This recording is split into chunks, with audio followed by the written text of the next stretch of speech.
Un garçon trouve un portefeuille de marque dans une décharge. Il l'ouvre et découvre qu'il est rempli de billets. Profitant que personne ne regarde, il glisse le portefeuille dans sa poche et fait signe à son ami de partir rapidement. Les deux se dirigent ensuite vers un endroit isolé pour compter le contenu du portefeuille, qui comprend une carte d'identité au nom de Xavier, un billet de loterie, une clé et plusieurs centaines de dollars en espèces. Rapidement, Raphaël partage une partie de l'argent avec son ami en lui donnant 100 dollars. Cependant, Raphaël ne se doute pas que ce portefeuille va bientôt lui coûter la vie. En effet, le lendemain, la police vient les voir. Pour retrouver le portefeuille, les policiers annoncent qu'ils paieront 20 dollars à chaque personne qui les aidera dans leur recherche. Pendant ce temps, Grady et Raphaël apprennent aussi par le shérif que la police est à la recherche du portefeuille. Ils feignent l'ignorance, mais lorsque Grady entend parler d'une récompense supplémentaire de 1000 dollars pour le portefeuille, il jette un coup d'œil à Raphaël.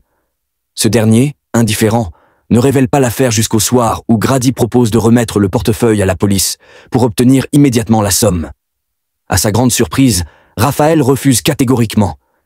Il explique à Grady que le portefeuille ne contient que quelques centaines de dollars, mais que la police offre 1000 dollars pour le retrouver. Il en conclut que ce qu'ils veulent vraiment, ce n'est pas le portefeuille lui-même, mais son contenu. Ils ne peuvent donc pas le rendre. Pour des raisons de sécurité, Raphaël décide de cacher le portefeuille. Ils se rendent rapidement dans un égout infesté de rats, où vit un garçon noir nommé Alpha. Étant donné qu'Alpha souffre d'une grave maladie de peau et que l'environnement des égouts est extrêmement sale, Raphaël pense qu'ils ne seront jamais découverts ici. Cependant, Alpha n'est pas idiot. Il a déjà entendu parler de la situation par la police et demande immédiatement 50 dollars en échange de son aide. En entendant ce montant, Raphaël se rend compte que Alpha essaie de profiter de la situation et reprend le portefeuille avant de s'en aller.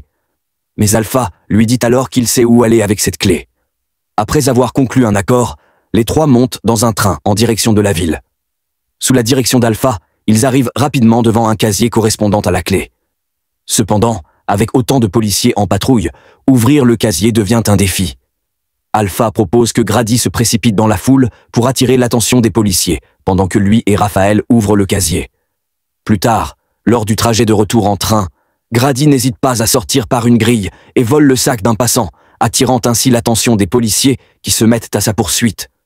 Pendant ce temps, Alpha et Raphaël profitent de l'occasion pour ouvrir le casier, mais ils ne trouvent qu'une lettre à l'intérieur. Déçus, ils n'ont pas le temps de l'examiner et doivent vite quitter les lieux pour prendre leur bus. Ainsi, grâce à leur coopération, ils réussissent leur mission. Mais en ouvrant la lettre, ils découvrent avec horreur qu'elle est adressée à un prisonnier. À ce moment-là, ils ne réalisent pas que cette lettre va les transformer d'enfants des rues en millionnaires. Pour découvrir son identité, ils s'introduisent discrètement dans une chambre et utilisent l'ordinateur pour rechercher des informations sur lui. Ils apprennent alors que ce prisonnier était autrefois un avocat célèbre qui avait combattu la corruption avant d'être emprisonné.